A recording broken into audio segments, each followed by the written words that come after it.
Bonjour à tous, mon nom est Jessica Rota, je suis anthropologue et ethnomusicologue, professeure adjointe au Center for Jewish Civilization à l'Université Georgetown à Washington, D.C.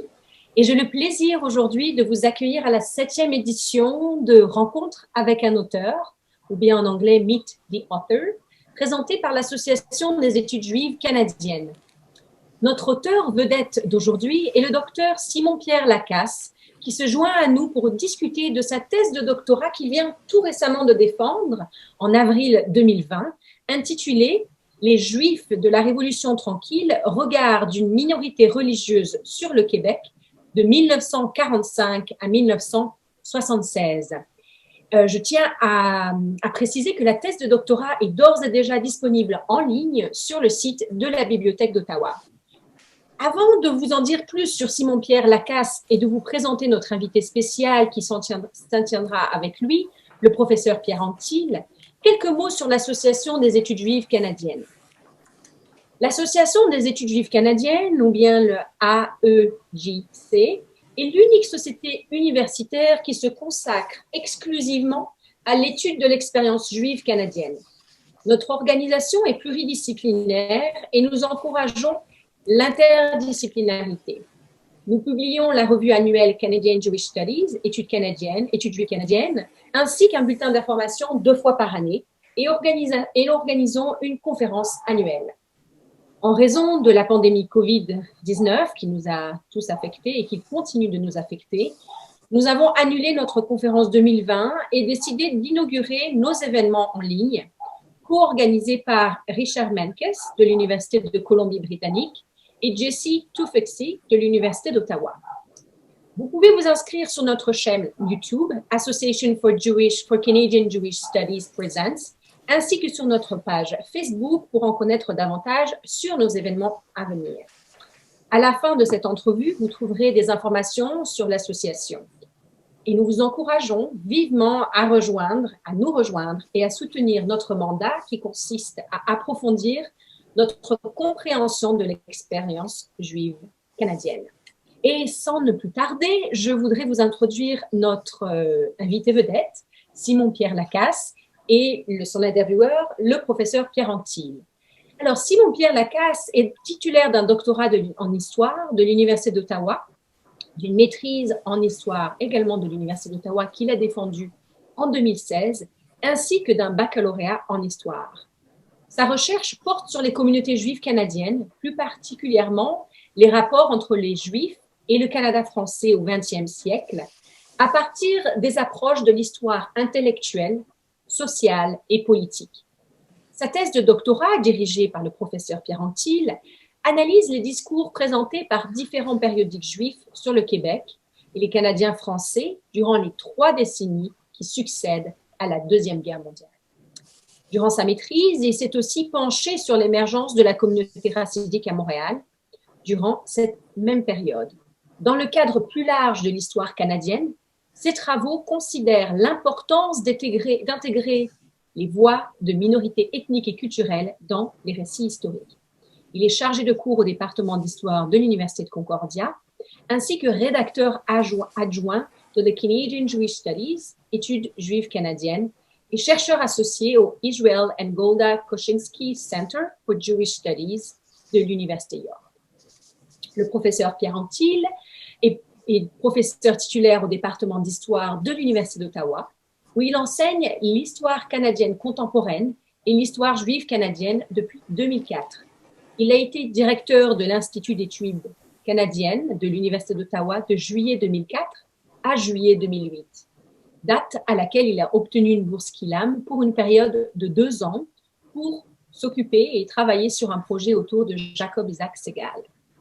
Pierre Anctil est l'un des premiers chercheurs francophones à s'être intéressé à l'histoire de l'immigration au Canada durant la première moitié du XXe siècle et à celle de la communauté juive de Montréal en particulier, sujet dont il poursuit l'étude depuis plus de 30 ans. Il est membre depuis 2012 de la Société royale du Canada et a obtenu en 2013 la médaille Luc Lacourcière pour son ouvrage intitulé Jacob Isaac Segal, un poète yiddish de Montréal et son milieu, publié aux presses universitaires de Laval, presse de l'Université de Laval.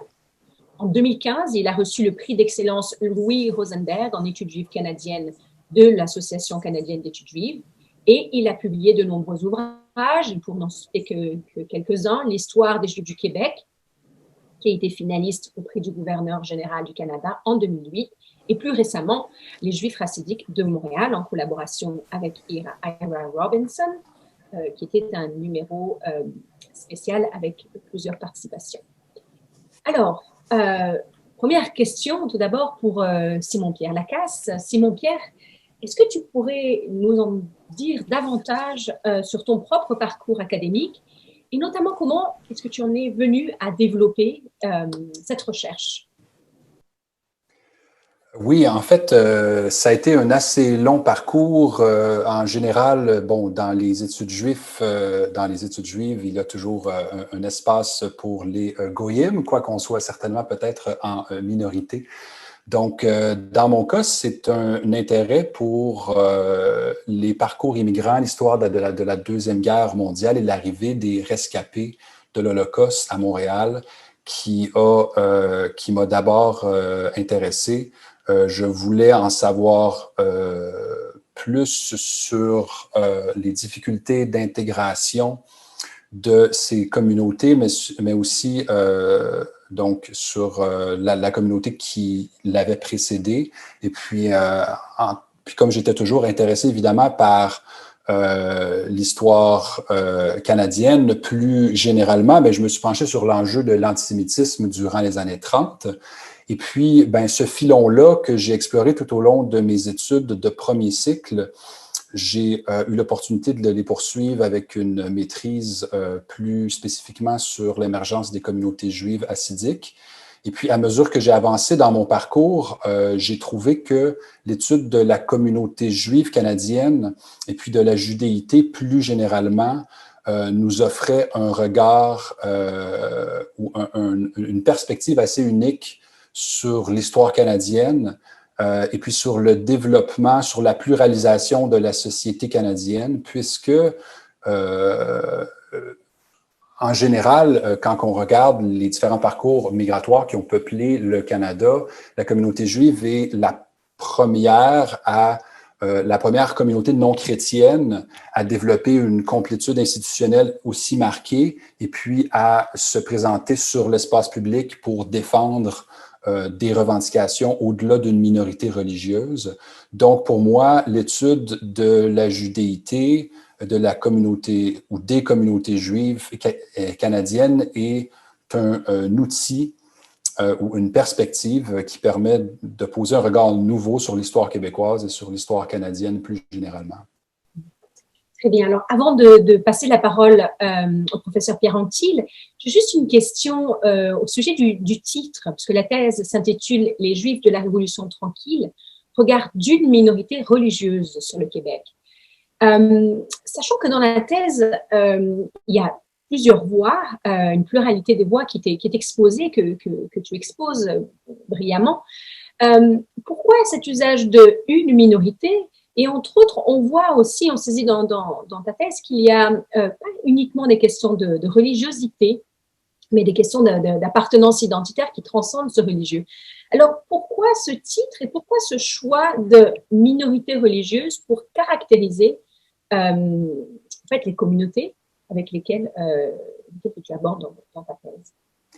C'est une excellente question qui m'a fait beaucoup réfléchir. Merci de l'avoir posée. C'est que ce que j'ai voulu faire, c'est que j'ai voulu, plutôt que considérer la pluralité comme un état de fait, j'ai voulu considérer la pluralisation de la société québécoise et canadienne. Parce que le discours politique de l'après-guerre, lorsque vient le temps d'aborder la société canadienne, est encore beaucoup fondée sur le principe des deux peuples fondateurs. Bon, les deux peuples fondateurs, évidemment, qui excluent les Premières Nations et qui ont assez peu de regard envers les communautés d'immigration plus récentes. Donc, c'est dans ce discours-là que la minorité juive, qui est surtout d'appartenance ashkénaze, va chercher à tailler sa place. Donc, le discours intellectuel et politique va beaucoup être basé sur cette idée que les Juifs constituent en quelque sorte cette troisième solitude. Donc, pour reprendre les termes donc de la littérature anglophone des années 1950, les Juifs ashkénazes et bon, les séfarades, de manière croissante, se considèrent comme cette troisième solitude et puis vont revendiquer leurs droits et leur présence en tant que minorité d'une part, mais surtout que minorité religieuse. Donc, puisqu'il y a une séparation qui est pas nette, mais qui est quand même assez marquée entre les Canadiens français qui sont à peu près exclusivement catholiques et la majorité d'origine des îles britanniques qui est majoritairement protestante, évidemment excluant les Irlandais. Donc, c'est en tant que minorité religieuse que beaucoup d'institutions juives et que de porte-parole de la communauté juive vont se présenter et militer. Puis évidemment, mais c'est un choix qui va aussi, au courant des années 60, être utilisé dans la mesure où le discours va changer vers l'idée des deux peuples fondateurs, vers le biculturalisme. Et puis, dans le biculturalisme, sur le simple plan numérique, les Juifs peuvent être désavantagés parce que certains Juifs, par exemple, dans les recensements, ne vont pas se déclarer du groupe ethnique juif, mais vont plutôt déclarer appartenir à d'autres origines ethniques, souvent les pays dans lesquels ils ont évolué en Europe. Donc, c'est la statistique de la confession religieuse qui donne un certain avantage numérique à la collectivité juive. Donc, c'est vraiment en tant que minorité religieuse que tout l'enjeu de la cohabitation ou de l'espace convoité par cette communauté issue de l'immigration va se jouer. Très bien. Merci infiniment pour la réponse. Je vais passer la parole à notre intervieweur aujourd'hui, professeur Pierre Anctil. Bonjour Simon-Pierre. Peux-tu nous dire d'abord quelle était ton hypothèse de départ sur le plan historique et ensuite, quel document historique tu as utilisé pour bâtir ta preuve? Quelle est la méthodologie de la thèse? Donc, c'est sûr que ce sujet-là, le sujet des relations entre Juifs ashkénazes et Canadiens français au Québec, la question a surtout été traitée autour de l'enjeu de l'antisémitisme et puis la majorité de la littérature porte sur la période des années 30, période où il y a la montée du fascisme, où il y a beaucoup de tensions entre les groupes et l'expression au Québec, comme ailleurs en Amérique du Nord, de groupuscules ouvertement fascistes qui représentent une menace concrète envers la communauté juive. En même temps, il y a assez peu de littérature qui porte sur l'après-guerre, mais le peu qu'on retrouve a tendance à étendre cette interprétation dominante de l'entre-deux-guerres vers l'après-guerre. Donc, on n'a pas beaucoup renouvelé notre compréhension. Et puis, par la suite, on est porté à croire que la situation politique entourant le néonationalisme et la montée du Parti québécois va éventuellement mener à l'exil d'un nombre assez important de Juifs montréalais vers Toronto. Donc, dans cette ligne du temps-là, l'interprétation dominante, c'est celle du conflit ou de l'appréhension. Du moins, il y a peu de dialogue possible. Donc, c'est sûr que je m'attendais dans les sources à voir une critique assez forte des institutions politiques québécoises, d'abord à l'époque duplessiste, qui est pas reconnu comme étant un champion des libertés civiles, des droits civils, et ou en soutien des minorités ethniques et religieuses. Puis après ça, durant les années 60, évidemment, je m'attendais à avoir une critique très forte du nationalisme parce qu'évidemment, dans la mémoire collective juive très récente, c'est une communauté qui a habituellement souffert des mouvements nationalistes exacerbés. Donc, c'était ce que je m'attendais à découvrir dans les périodiques juifs alors que j'ai fait mes recherches. Mais plutôt, ce que j'ai découvert, c'est une communauté qui, de manière très croissante, après la Deuxième Guerre mondiale, va s'ancrer dans la tradition politique canadienne-française, ou du moins va devenir très au fait des craintes du Canada français, des aspirations des nationalistes canadiens français, et qui vont être en mesure d'en être d'assez fins commentateurs. Donc, en fait, c'est un virage qui est assez fondamental, c'est une ouverture vers le Canada français, qui est en fait le symbole du fait qu'on a affaire le plus souvent à des immigrants de deuxième génération qui sont un peu plus, qui ont des capacités linguistiques, certains d'entre eux en langue française qui sont plus développés, puis qui sont à mesure de comprendre un peu mieux la politique canadienne-française. Donc, tu m'avais posé une question, Pierre, sur le plan de la méthode aussi. Oui, évidemment, tu as traité le Canadian Jewish Chronicle sur une période de presque 30 ans, puis certains périodiques internes aussi de la communauté juive de Montréal. Peux-tu nous donner une idée de comment tu as procédé sur ce plan-là? Parce que c'est une masse considérable de documents sur 30 ans. Oui, donc c'est à peu près 3000 numéros. Sur une période de 30 ans. Donc, au niveau des sources, la matière principale a été tirée d'un hebdomadaire, le Canadian Jewish Chronicle, qui commence à être publié dès le début du 20e siècle. Et puis, le dernier numéro paraît en novembre 1976. Alors, ceux qui connaissent un peu l'histoire québécoise vont sourciller parce que c'est la date de l'élection du Parti québécois. Là, évidemment, il n'y a pas une incidence directe. C'est pas à cause de l'élection du Parti québécois que le journal cesse publication, c'est pour des raisons économiques autres, mais voilà, donc c'est une source qui est publiée à chaque semaine, qui est un journal qui est assez intéressant parce qu'il rassemble des personnalités assez influentes de la communauté juive ashkénaze et qui fait le pont entre les milieux journalistiques et les milieux institutionnels. Donc, il y a des vases communicants avec le Congrès juif canadien. On va voir, par exemple, une figure durant les années 50 comme Abraham Moses Klein, donc un auteur très important dans la littérature anglophone canadienne. Mais sinon, on a aussi Solomon Klein, qui est le rabbin de la synagogue Shaharit Israël. Est-ce que j'ai dit Solomon Klein? Je veux dire Solomon Frank, excusez-moi, qui est le rabbin de la synagogue Shaharit Israël. Et puis, donc, plusieurs figures qui sont à la fois actifs dans le milieu communautaire, donc des activistes communautaires, et puis qui représente bien cette voix de la communauté immigrante ashkénaze, souvent de deuxième génération, c'est-à-dire qui ont soit évolué la majorité de leur vie au Canada ou en Amérique du Nord, ou qui sont nés vraiment en Amérique du Nord durant la période d'entre-deux-guerres.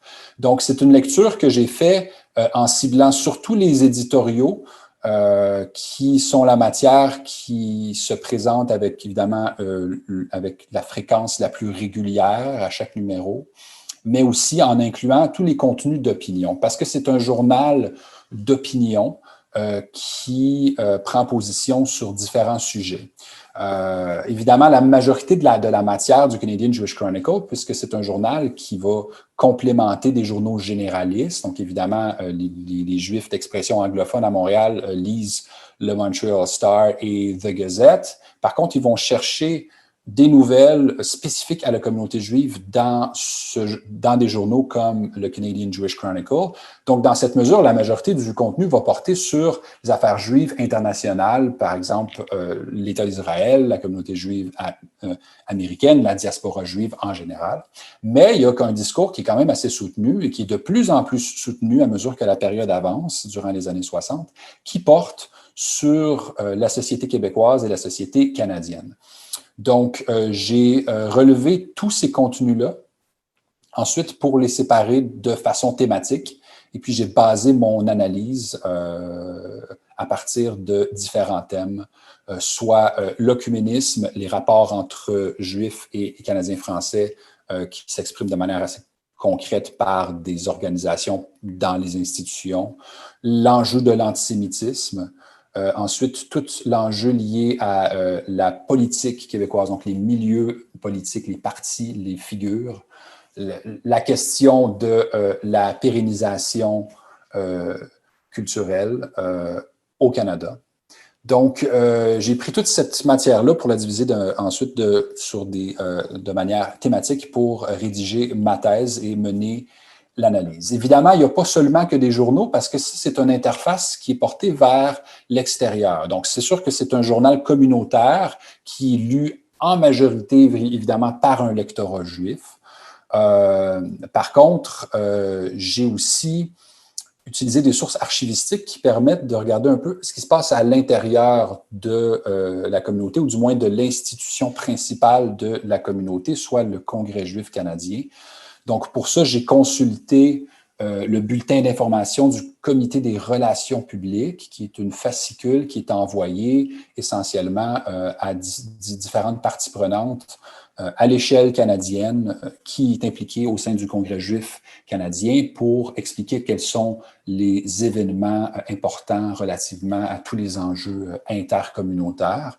Donc, c'était une source qui était très importante parce qu'elle se portait bien à poser un regard interne qui s'opposait finalement à cette façade qui est un peu plus publique qu'il y a dans les journaux. Donc, on pouvait faire la part des choses en comparant ces deux sources-là. Ça va être ma dernière question.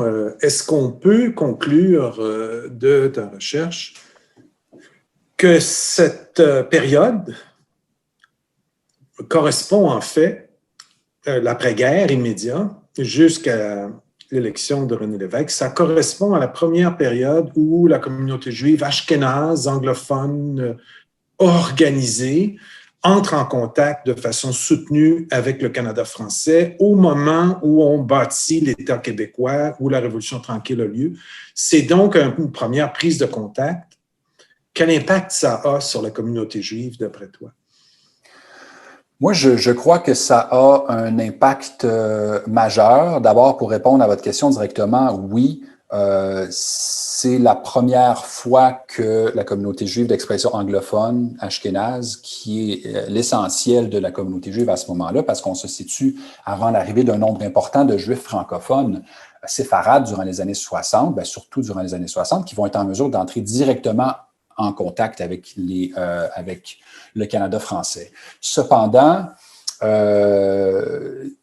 cette première prise de contact s'opère seulement donc lorsque la communauté est en mesure a eu déjà un certain parcours, et puis ça va marquer. Et puis ce que j'argumente dans ma thèse, c'est que c'est le rapport des Juifs montréalais qui sont la communauté la plus importante au Canada à ce moment-là, numériquement. C'était avant que Toronto devienne la communauté la plus importante sur le plan démographique. Je vais jusqu'à argumenter que les rapports avec le Canada français sont même un aspect fondamental qui va définir la judéité canadienne. Donc, ce que je veux dire par là, c'est que les enjeux de pérennisation de la culture qui sont défendus par le Canada français contre, évidemment, la majorité anglophone vont devenir un modèle pour la communauté juive qui se positionne aussi comme une minorité, parce que dans ce modèle canadien, on considère qu'il est possible que différents groupes puissent pérenniser leur langue et leur culture. Et puis, donc, à l'intérieur de cette société-là, la communauté juive ashkénaze a espoir de pouvoir se pérenniser. Et puis là, il y a une distinction importante qui s'opère avec la communauté juive américaine, qui est considérée à ce moment-là comme étant plus prompte donc vers l'exogamie, donc les mariages avec les non-juifs, donc plus prompte à adopter la langue anglaise et à adopter certaines modes de religiosité qui sont plus réformistes. Alors, on sait que le courant orthodoxe va demeurer au Canada le courant religieux qui est dominant parmi les Juifs ashkénazes. Donc, et puis je crois que que le Canada français va servir en quelque sorte de modèle, si on veut, pour entrevoir une communauté, si on veut, une société plurielle qui ne se conforme pas à l'idéal du creuset. Donc, le melting pot américain, si on veut, il n'existe pas de telle conception de la société canadienne, et puis c'est en grande partie à cause des luttes que plusieurs milieux politiques et nationalistes canadiens-français vont mener. Donc, c'est à partir de cette perspective-là que les Juifs ashkénazes vont définir leur position dans l'espace canadien. Évidemment, ça, c'est le cas jusqu'à ce que, et puis c'est là que le rapport de minorité à majorité devient important, c'est que cette forme d'alliance que je décris, elle devient un peu caduque, alors que le nationalisme québécois se prend un virage assez définitif vers la question de la souveraineté politique. Et puis, à partir de ce moment-là, donc cette minorité canadienne-française qui est pan-canadienne vient plutôt à être considérée comme une majorité provinciale qui est capable d'imposer par des voies politiques des lois qui sont considérées comme étant une enfreinte aux libertés civiles. Donc, l'idée des premières lois linguistiques, par exemple, vont être opposées par une grande partie donc des activistes communautaires juifs montréalais sur la mesure que c'est considéré comme un choix comme une loi qui impose par des voies coercitives certains droits qui sont considérés comme étant inaliénables des immigrants de choisir la langue d'instruction. Donc là, il y a une brisure vers la fin des années 60, et puis c'est cette consécration-là dans la scène politique québécoise de l'option souverainiste, si on veut, qui va mener éventuellement vers une séparation. Et puis, à partir de ce moment-là, c'est là où il y a un certain nombre de Juifs montréalais qui, comme les anglophones en général, qui tournent le dos, qui se sentent exclus du Québec et puis qui vont se diriger vers Toronto. De là, donc, cette idée-là d'un exil juif vers Toronto. Merci beaucoup, Simon-Pierre. Merci, professeur Pierre-Anctil, pour vos questions. J'ai peut-être une dernière question qui ouvrir un petit peu sur le futur de cette recherche, Simon-Pierre. Donc maintenant que tu as terminé cette thèse, quelles sont les futures avenues de cette recherche ou quelle est la suite en fait de ce projet?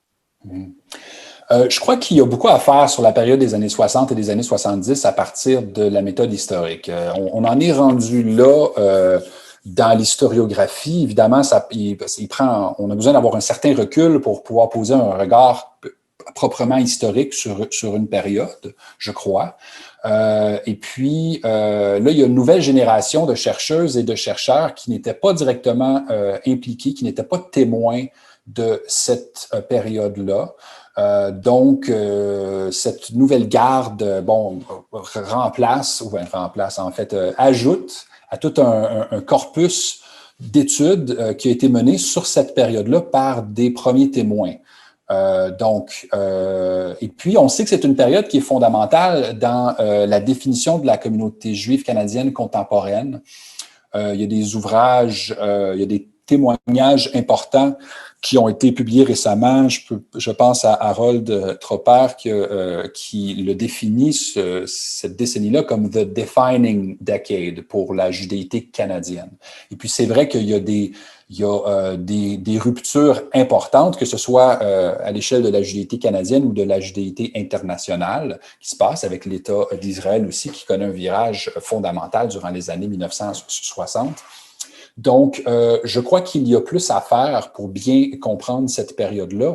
Et puis, en termes de recherche, plus directement, ce qui serait intéressant, c'est de faire une étude qui comparerait un peu les conclusions que je porte par rapport à la communauté juive ashkénaze québécoise, à d'autres communautés juives canadiennes. Donc, ce serait important, ce serait intéressant de faire une recherche qui comparerait qu'est-ce que les journaux communautaires et les périodiques de grands centres de vie juive canadienne comme Toronto ou comme Winnipeg, par exemple, envisagent cette période-là.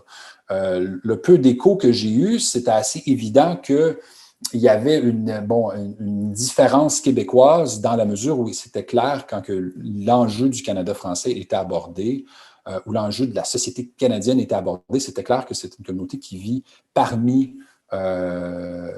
les Canadiens français. Donc, ce serait intéressant pour faire un lien direct avec ma thèse, de faire un comparatif avec d'autres villes canadiennes importantes. Sinon, un phénomène qui est fondamental de cette période-là, c'est la croissance du mouvement harédim à l'échelle du pays. Donc là, j'ai fait déjà des recherches qui portent sur ça, mais on pourrait creuser davantage sur comment cette communauté-là s'est développée, quels étaient ses liens avec les Juifs non harédim, donc qui ne font pas partie, pour ceux qui ne connaissent pas bien ces groupes-là, qui ne sont pas considérés comme ultra-orthodoxes, de voir quels sont les liens entre la croissance d'une communauté qui met de l'avant une piété intégrale, si vous voulez, ou inspirée de l'orthodoxie traditionnelle est-européenne, et puis les liens avec la communauté qui est plus intégrée, qui est de deuxième génération, puis qui est plus assimilée. Et puis, aussi, je pense que ce serait important de considérer cette période-là, sur le plan historique en tout cas, en allant à l'extérieur des sources qui sont issues des milieux politiques et intellectuels. Donc, il y aurait toute une étude à faire sur la participation, par exemple, des Juifs dans la sphère commerciale ou économique, par exemple, les commerces juifs. Donc là, on sait que pour les gens qui ont évolué au Québec, on a longtemps entendu parler de faire son Steinberg. Steinberg était une épicerie qui était fondée par une famille juive et puis qui est devenue un peu le fleuron de l'épicerie moderne avec et puis qui est un peu qui arrive en plein développement durant la consécration de la banlieue nord-américaine où on a beaucoup d'espace pour aller faire son épicerie, on peut stationner sa voiture, mais c'est devenu un mouvement qui a une résonance sociale et culturelle qui va bien au-delà de juste aller faire son épicerie. Et puis, ça, c'est une nouvelle approche à faire le commerce qui a été mis de l'avant par une famille juive, mais il y a aussi différents exemples où on peut dire que des commerçants juifs ont participé à la modernisation ou même à la pluralisation de l'espace public et de l'espace commercial. Et puis de ça émerge, par exemple, un milieu où les discours politiques qui sont centrés beaucoup sur le ressentiment ou l'antisémitisme sont nuancés par des pratiques quotidiennes qui sont tout à fait mondaines et puis qui sont où est-ce qu'une forme de vivre ensemble, pour reprendre le terme qui est en vogue présentement, où est-ce qu'une forme de vivre ensemble se fait de manière peut-être un peu plus usuelle. Donc, en somme, ce serait peut-être, oui, d'aller au-delà des sources politiques et intellectuelles qui sont plus souvent polémiques et idéologiques. Formidable. Plein de beaux projets, Simon-Pierre. Merci beaucoup pour les questions, Dr. Roda. Merci infiniment au professeur Pierre Anctil, au docteur Simon-Pierre, à toute l'équipe également de l'Association d'études juives canadiennes. Merci, chers auditeurs et chères auditrices, de nous avoir écoutés. Et nous souhaitons vous revoir pour un prochain épisode. Alors, Shabbat Shalom à tout le monde et à très bientôt. Merci.